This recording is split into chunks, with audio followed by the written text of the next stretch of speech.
I was pulling the last of the garden carrots when my phone rang. It was a Tuesday in October, the kind of cold that settles into your knuckles before you even notice it. And I had been out back of the house since 7 in the morning doing the things I always did in fall, putting the garden to bed, hauling the clay pots into the garage, filling the bird feeder before the chickadees got mean about it. My daughter was supposed to call me the night before and hadn't. I told myself she was busy. She had a new baby, 4 months old, and a husband who worked long hours at the mill in Sudbury.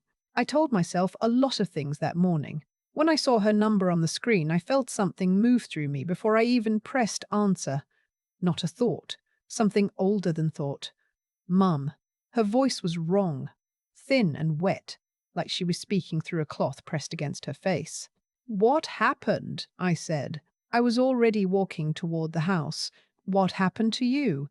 She didn't answer right away. I could hear the baby in the background, that particular kind of crying that means nothing is wrong with the baby, just that the baby is alone and confused and wants someone to come. He knows, she finally said. His mother told him everything. Mum, she told him I wasn't good enough for this family. She said it right in front of me. She said, and here her voice broke completely apart, and I had to stand very still in the middle of my own kitchen, gripping the counter edge, waiting for her to find it again. She said the baby would carry bad blood. She said it to Garrett's face. She said I came from nothing, and that's what I would always be. I set the phone down on the counter for just a second, not to disconnect, just to breathe. My daughter's name is Lee. She was born in the middle of a February blizzard at Health Sciences North, and she came into the world angry and perfect and screaming, and I raised her alone after her father left when she was 3. And I worked nights at the grocery distribution center for 11 years so she could have hockey registration fees and school trip deposits, and eventually a college education. I know exactly what she came from. I know its value to the last cent. I picked the phone back up. Where are you right now? I asked. I'm at the house. Garrett left this morning. His mother is. Mum, she's been staying here. She's been here for 2 weeks, and I didn't want to tell you because I thought it would be fine. I thought she would come around, but last night Is the baby with you? Yes, he's right here.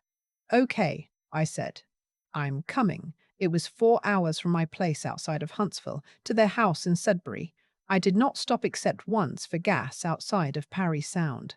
The October sky was flat and grey, and the highway was slick in places from overnight frost, and I drove the whole way with the radio off and my hands very deliberate on the wheel, because I knew that if I let myself feel everything I was already feeling, I would not be able to drive safely.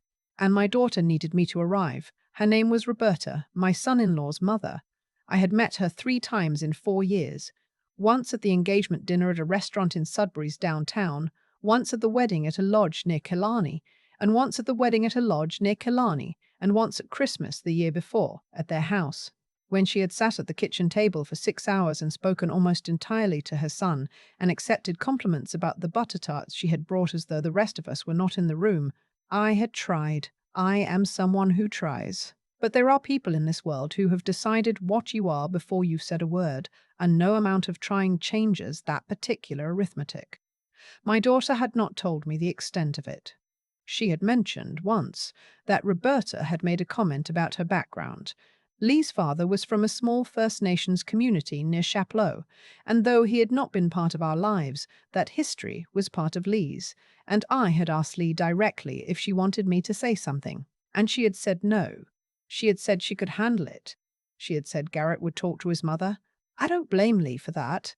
I have done the same thing myself. You protect the peace for as long as you can, because you love the person you're trying to protect it for.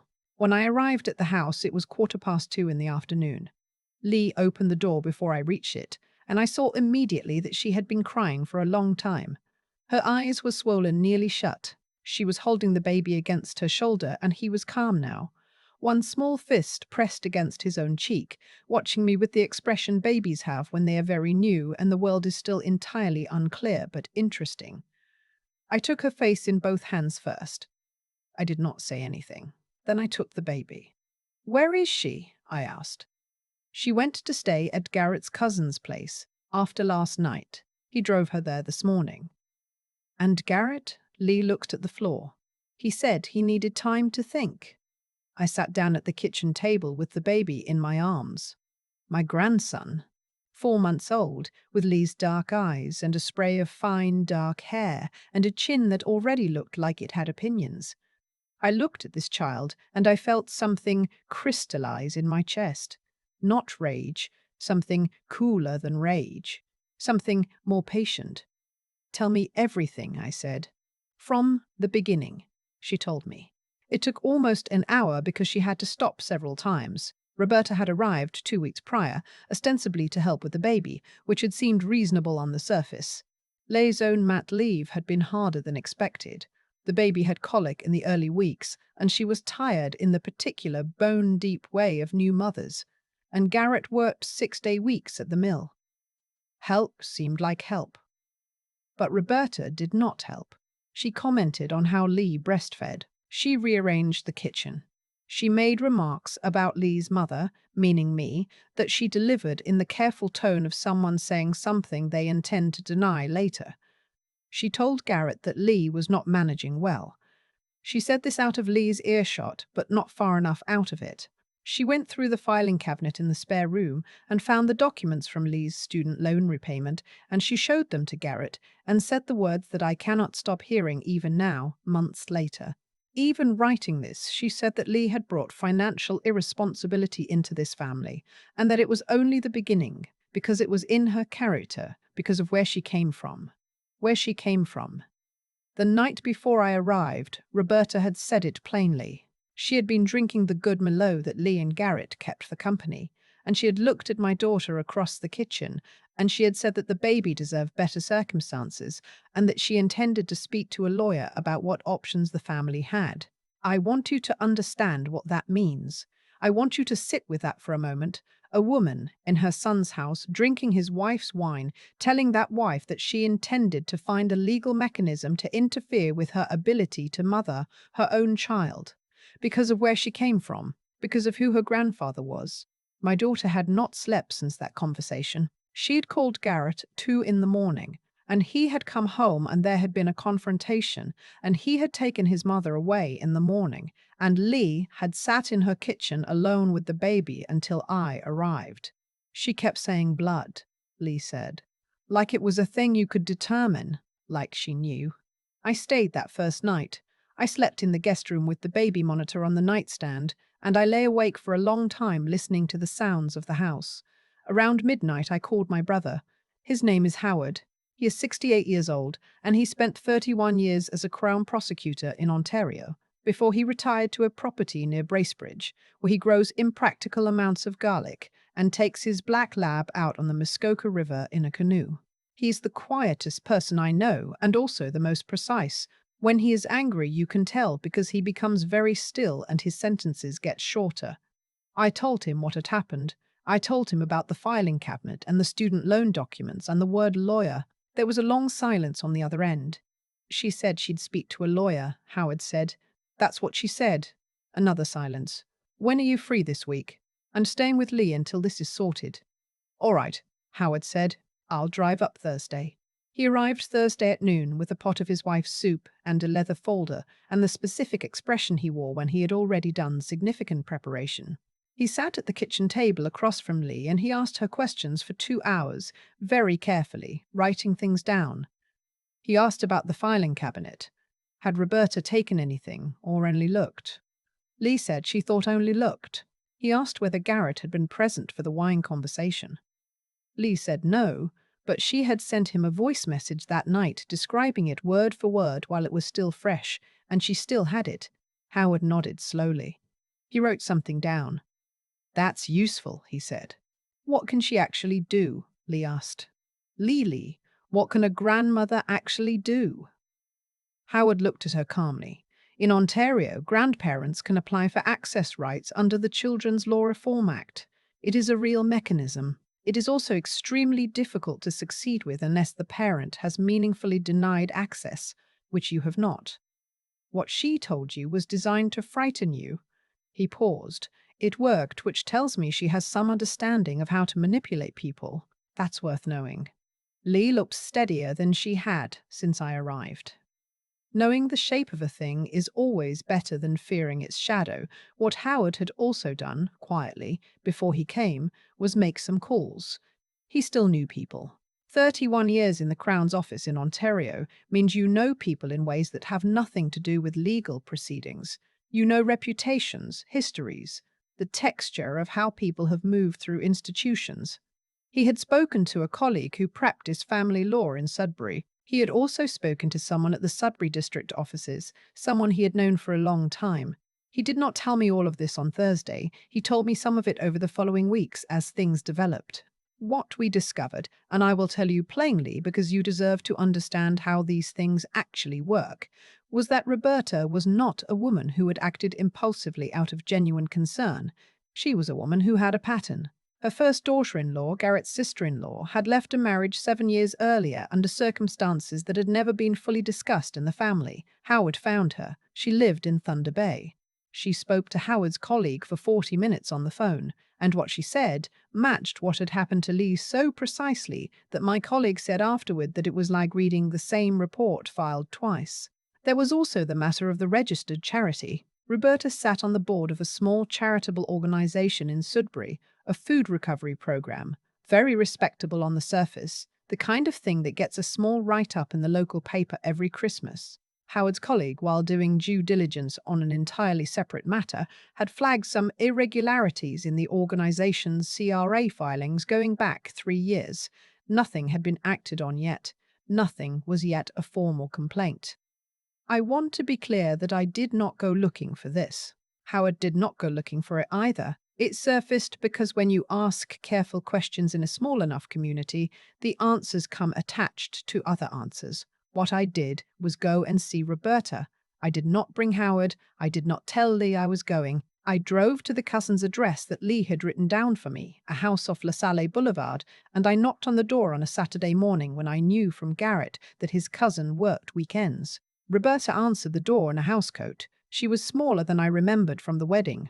She looked at me for a moment with an expression I can only describe as calculating, measuring the situation, deciding which version of herself to present. I did not give her time to decide. "I'm not here to fight with you," I said. "I want to show you something." I had a folder with me, printed pages, the information Howard's colleague had shared with us, organized clearly. The CRA filing discrepancies, the dates, the amounts. Nothing accusatory in the language, just information arranged in a way that told a coherent story. I set it on the small table inside her front door. I did not sit down. "This isn't a threat," I said. "I'm going to be honest with you. Whether this information goes anywhere is not something I control. But I do know that the people who have seen it are watching to see what happens in Lee's family. What kind of grandmother you choose to be. Whether this situation resolves quietly or becomes something larger." She looked at the folder and not at me. "My grandson is 4 months old," I said. "Lee is my daughter. She came from very good people who worked very hard and gave her everything they had. The things you said about her blood. I need you to understand that those words are not something I'm able to forget. But what matters to me right now is not settling scores. What matters is that my daughter and her husband and my grandson have a peaceful life. If you can decide that you're capable of being part of that peacefully, then we can find a way forward." I waited. "And if I can't?" she said. Her voice was flat. "Then the people who have seen this information will make their own decisions," I said. "And you will have made yours." I drove home. I did not feel triumphant. I felt tired and sad in the way you feel when something has gone wrong that should never have needed to go right in the first place. It took Garrett 3 weeks to come fully back to himself. He was not a bad man. He was a man who had spent his whole life accommodating his mother's version of events and recalibrating that in real time while his wife was hurting and his infant son was watching the world with brand new eyes was not easy for him. I give him credit that he did it. He called me himself. He said he was sorry. He said he had not known the extent of it, and I believe that he believed that, even if I am not entirely sure it is true. He and Lee went to 2 sessions with a family counselor at a practice near Elm Street. They went together on Wednesday evenings and Lee's neighbor watched the baby. Roberta did not apply for any legal access. She sent Lee a card in November, a generic Thanksgiving card with a short note inside that said only that she hoped the baby was doing well. Leigh showed it to me on the phone, holding it up to the camera. Neither of us said much about it. The CRA complaint was filed in January by someone unrelated to us. I read about it briefly in a community news aggregator that my brother follows. I did not share it with Lee. Howard came for Christmas that year. He brought his lap, whose name is Biscuit. And yes, I realize that name is on the list, but the dog is not the dog's fault. And he sat in Lee's living room on Christmas afternoon in his wool socks with the baby on his lap, and the lab collapsed across both their feet. And my son-in-law handed him a glass of rye and ginger, and they talked about the Leafs with the resigned affection of men who have suffered a long time. I sat in the chair by the window and I watched my family. My daughter was laughing at something her husband had said. The baby, we call him Kit, short for Christopher, though he doesn't know that yet, was gripping Howard's index finger with both hands and examining it with the seriousness of someone reading a very important document. Outside the window, the snow was coming down in the particular way it comes down in northern Ontario in December, soft and purposeful, settling over everything. I thought about what I had said to Roberta, that the words about blood were not something I could forget. I meant that. I don't think I will ever forget them, but I have lived long enough to know that the things people say in cruelty are not true just because they were said with conviction. Leigh came from love and hard work, and Tuesday morning hockey practices in unheated arenas, and kitchen table math homework, and 11 years of night shifts that I would do again without hesitation. That is her blood. That is what she will pass to Kit, and what Kit will carry into whatever comes next. Some things get to be true regardless of who argues against them. Howard raised his glass in my direction across the room. I raised mine back. Outside, the snow kept falling over Sudbury, covering everything evenly the way it always does, making no distinctions, offering the same clean surface to every house on the street.